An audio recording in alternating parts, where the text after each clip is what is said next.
Her Excellency Shihda Sharif, Minister of Gender, Family and Social Service, Government of Maldives.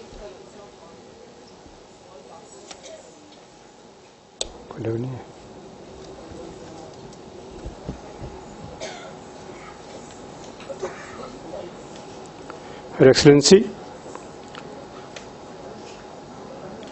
Shihda Sharif, Minister of Gender, Family and Social Services, Government of Maldives. Her Excellency Dr. Dechan Bangnu, Minister of Health, Royal Government of Bhutan.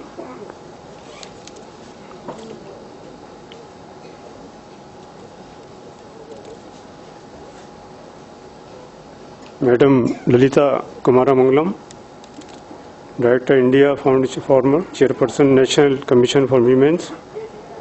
Madam Shireen Vakil, Head Policy and Advisory Tata Trust, and Ambassador Madam Veena Sikri,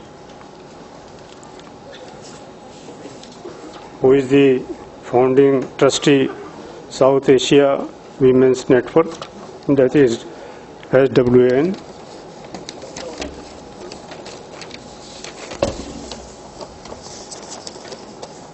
His Excellency the Ambassador and the High Commissioner of Bangladesh, and my friend Mr. Fabian, His Excellency, and distinguished guests, ladies and gentlemen. There are so many participants who have come from the Southeast Asia countries. I welcome all of you, and I am privileged to have the opportunity to address this august gathering of the 10th Annual Conference of the South Asia Women's Network. This event marks a decade of SWAN's journey since its inception in March 2009. And I am happy that during the conference, prominent women leaders belonging to the wide spectrum of social background and representing 9 South Asian countries, including India, will deliberate on the theme Gender Empowerment for Sustainable Development, Issues and Challenges Facing the Women of South Asia. The motto of SWAN is Wisdom, Unity, Dignity, and it encapsulates the network vision to achieve sustainable development of South Asia through an integrated approach with women at the center and stakeholders, active participants and leaders, and not merely as objects of the development process. SWAN's key focus is overcoming the serious challenges confronting the women of South Asia, which are common across the borders. These challenges would include poverty, poor maternal and child health, low educational achievements and literacy, violence, social injustice, economic discrimination, lack of ownership, or inadequate control over resources. Gender equality and gender empowerment are vital to overcome these challenges, and SWAN has recognized this as much as rights issue as development of. I am happy that SWAN's 10th annual conference will feature discourses on issues and challenges of the South Asia women in their struggle for gender empowerment and sustainable development. Gender equality with justice, respect and dignity for all women, together with democratic and inclusive good governance, are essential ingredients for sustainable development. There should be sufficient fund flow to advance the cause of women for a level playing field. I support the view that government should proactively pursue the principles of gender budgeting to ensure adequate fund allocation for women-specific schemes and also the gender development programs which benefit women. Furthermore, government should review all laws to make them adequately gender sensitive in their formulation and implementation. I am also happy that the 10th annual conference will include thematic sessions and some of the major challenges facing the women of South Asia, such as South Asia's malnutrition challenge, improvement, and women's unpaid work. It is well known that to build a healthy society, there is a need to remove age-old gender biases in education, health, social, legal, and economic sectors. Women must be recognized and accepted as independent social actors. It is important that social provisions are made for the economic empowerment of women along with their political empowerment in order to enable them to use new opportunities in today's world. Empowering women in South Asia is important to ensure an equitable growth of the region. For this gender equality in the first step, there should be an affirmative perception that women is no less than men in carrying out their responsibilities. Our South Asia women should identify their strengths and abilities and move towards a world empowerment.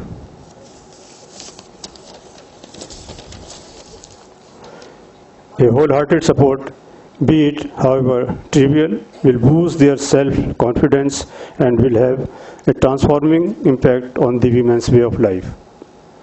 It is a healthy development that South Asia women are now slowly emerging in more and more number in every sphere of life. They are asserting their rights and taking challenges in their stride. I firmly believe that during the conference, eminent representatives from Southeast Asia countries and experts will have ample opportunities to interact and exchange their views on issues pertaining to gender empowerment and sustainability development of the women of South Asia. I am quite confident that the deliberations during the conference will lead to valuable recommendations for a roadmap to promote gender equality, gender empowerment, and the status of the women in the society as a whole. With these words, I wish the 10th annual conference of the Southeast Asia Women's Network is a grand success. I am grateful to all of you that you attended this. I once again welcome all of you. Thank you so much.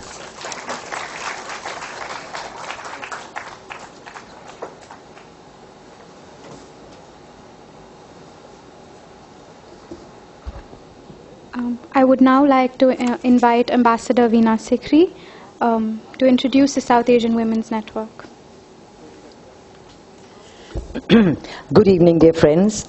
Your Excellency, Dr. Dechen Wangwo, Minister of Health of the Royal Government of Bhutan, Your Excellency Chidata Sharif, Minister of Gender, Family and Social Services of the Government of Maldives, Mrs. Lalita Kumar Mangalam, Director of the India Foundation, Ms. Shireen Vakil, Head Policy and Advocacy, Tata Trusts, and Mrs. Rajuddin Qureshi, President of the India Islamic Cultural Center, our host for this evening. Welcome to all my dear friends from South Asia who have come all the way to this conference. Welcome to all our friends, our members of parliament, our very senior leaders. I thank you all for being here.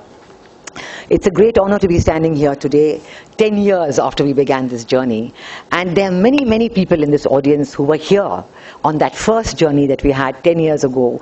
We started it at the Jamia Millia Islamia University when we had the first conference on Women of South Asia Partners in Development. And it's wonderful to think that in this 10 years, we have realized what our message should be. We have agreed on what is wrong with the women of South Asia, what is their problem. And I must say one thing, that this is not a feminist issue. We're not looking at it as women for women. We're looking at it as women as a part of society, women who must play their role in society. And for us, a very important part of our agenda is bringing men on board to play this part in society. Because we have to realize that unless women are able to play their part in society, society will not advance, period. The Sustainable Development Goals are not going to be achieved, period. So do we want them to be achieved? Yes. We have committed in the United Nations that we're going to work on all these areas, but unless we make a plan for it unless we realize, and this is the most important outcome of many studies done in recent years, that these sustainable development goals cannot be achieved unless women are made a part of the achievement and women are able to overcome the problems they are facing: health, environment, education, all the issues that trouble them, the unpaid work that they do. In India, for example, the unpaid women's work is 5 hours a day. Unpaid man's work is 1 hour a day. So this unpaid work, it's done for society. It's done so that a family can be together, a family can be brought up, can be fed, can be healthy. But then this should be evaluated, this should be put in the GDP and not discarded. Not discarded by saying, oh, housewife. No, a housewife is the biggest pillar of the house. It's time to recognize that without that pillar, the house falls apart. So don't put that housewife in the back, in the kitchen, unregarded, unattended, but put her right in front where she should be. And this is what we have been working on, and this is what we plan to do, because we have realized in all the studies that we have done over the last 10 years that whether it is health, whether it is education, social welfare, crime, violence against women, the biggest problem, the genesis of all these is a mindset.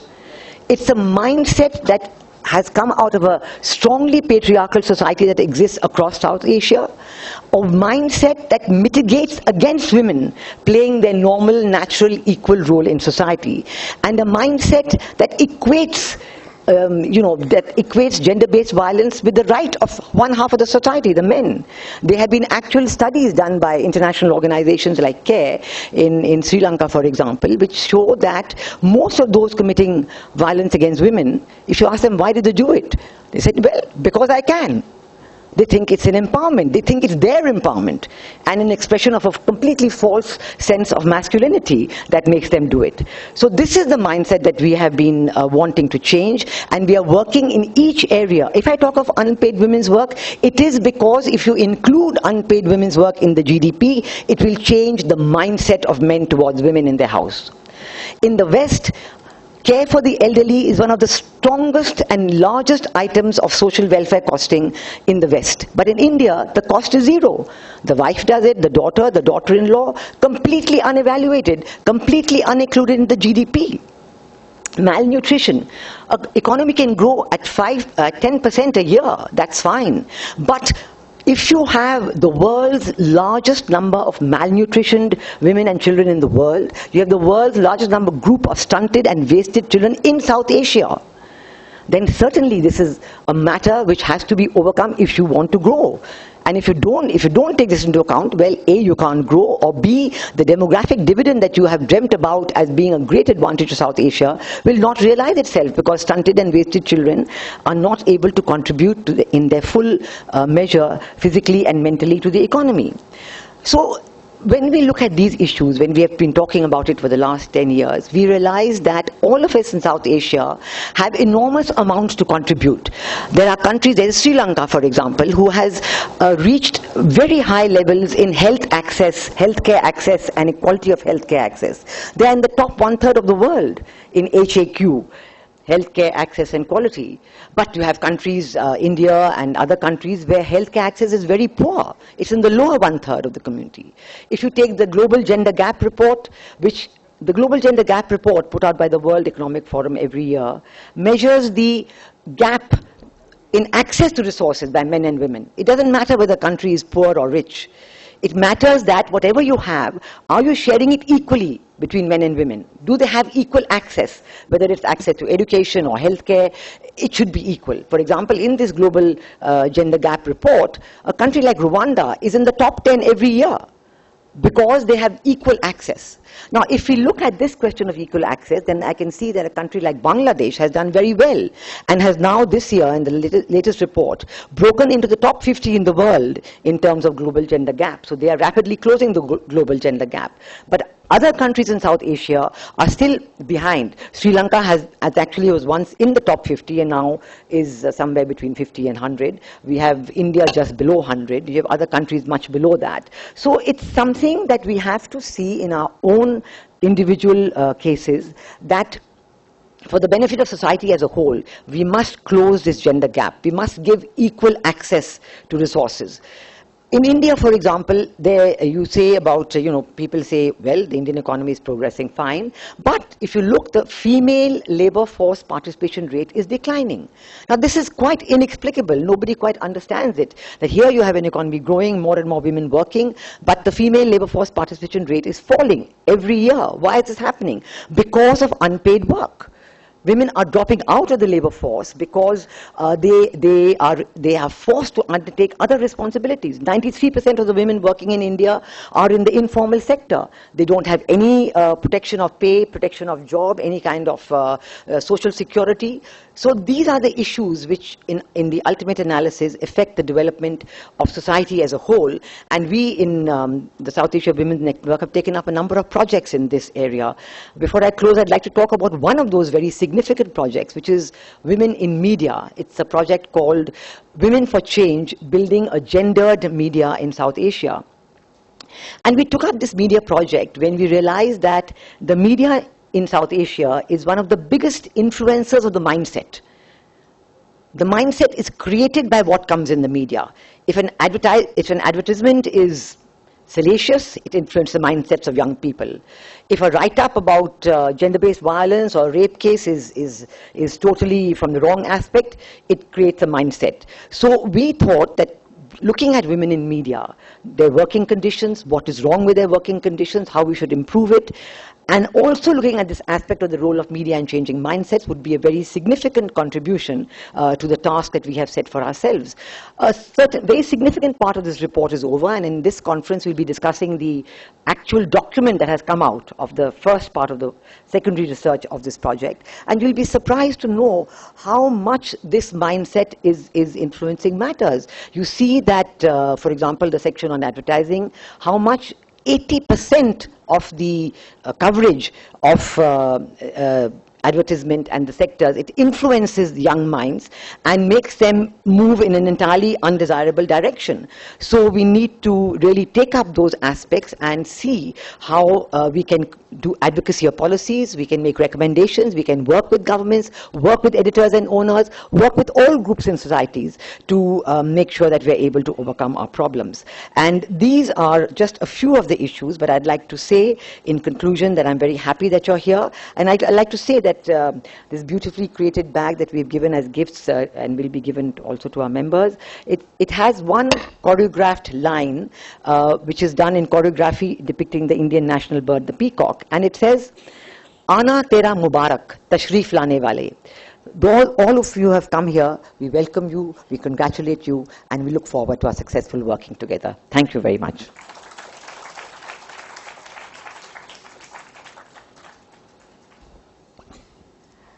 I would now like to invite Ms. Shireen Vakil, Head Policy and Advocacy, Tata Trusts, to address the gathering.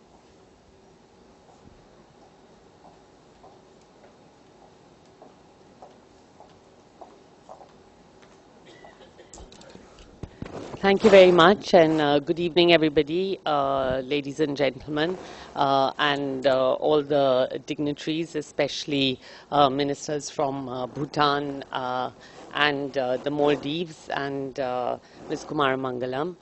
It's a great pleasure and honor to be here at the 10th South Asian Women's Conference, and I'd like to congratulate Ambassador Sikri for organizing this.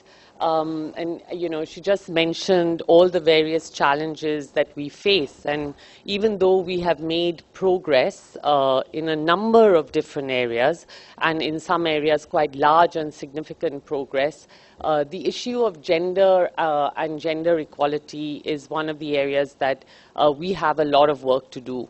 I think both in South Asia, but probably especially in India. And I think that, I think many people know the statistics, but just to say that in terms of gender equality, India ranks 95 out of the 129 countries in the Global Gender Equality Index.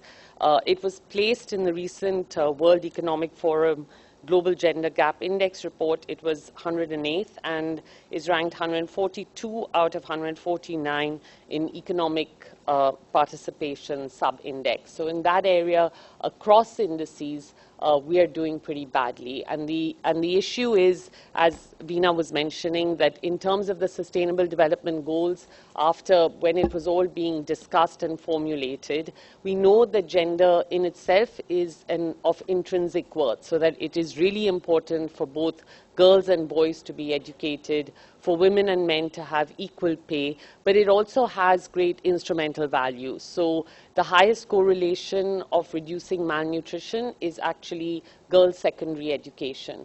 So the consequences, it's good in itself for girls to be educated, but the actual consequences on issues such as health, family planning, etc., are huge, which is why in the SDGs you have gender as a separate goal, because it was seen as important to both cut across all the goals, but also to be separate.